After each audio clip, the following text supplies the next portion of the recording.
But little did I know that strange things were happening outside of that church too. That Auburn got 7 new national championships all of a sudden. Who knew? Who knew?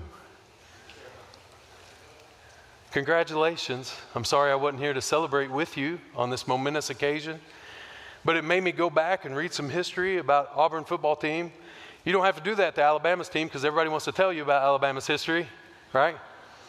So I went back and I read, and I found something very unique about Auburn football history, and that is this, that in 1896, there was a group of Auburn students. If you have more questions about this event, you can ask Larry Black or Darrell Campbell. They were there. In 1896, you got to get them in where you can, you know. But in 1896, there was a group of Auburn students that decided they knew Georgia was coming to town, and they knew Georgia was a really tough team. And so what they decided to do is that they decided to take grease and grease the railroad tracks. And so they took all this grease and they poured it out on the tracks all around the spots leading up to the train station to where this Georgia team would be dropped off to come and play the game. And so they did that. They put all the grease there on the tracks, and when the train came bringing that Georgia team into town to play against Auburn, guess what happened when it hit the brakes? Nothing. It just kept going, right?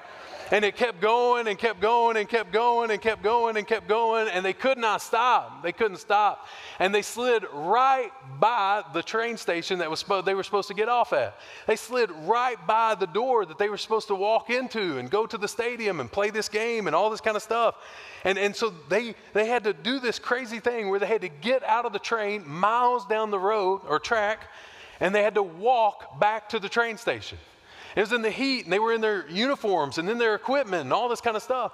So by the time they step on the field, Georgia's already out of energy. They've already lost the game, and Auburn beats them and takes the victory. Is that not crazy? True story. And so you have this moment where because they missed the way, because somebody had done damage to their time of arrival, they missed the door, and they put in all this effort, but they still ended up being defeated. Can I tell you that there's probably a lot of you here that feels like other people have done things wrong in your life, and you've had no control of stopping, and you have just slid right by the fact that Jesus is the way, the truth, and the life, and that no one comes to the Father except through him.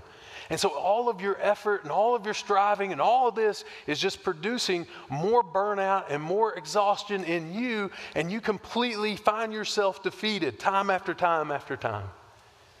And I'm here to tell you that there's a difference in the gospel. There's a difference in the kingdom.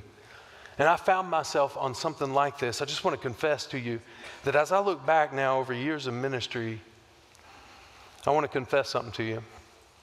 That I found that in student ministry, what I had gotten in the cycle of doing is always leading up to the next big event. And there was always a build up to the next big thing, and that's where God was going to move. And it was at the next big thing, and that was where God was going to move. And so we'd move from like D now, and then we'd be emphasizing summer camp, and then we'd be emphasizing the fall retreat, and then we'd be emphasizing the winter retreat. And we just got to big event, to big event, to big event. And every time, every year, it just felt like it had to get bigger and bigger and bigger and bigger. And what I found is that I was leading a lot of people to a pool that could never heal them instead of leading them to Jesus. And just the constant faithfulness of our God. And now I feel like, I don't want to make too much of this, but some of those students are still, now they're adults, and they're still striving, looking for the next big movement of God instead of seeing him faithfully showing up, saying, do you want to be healed?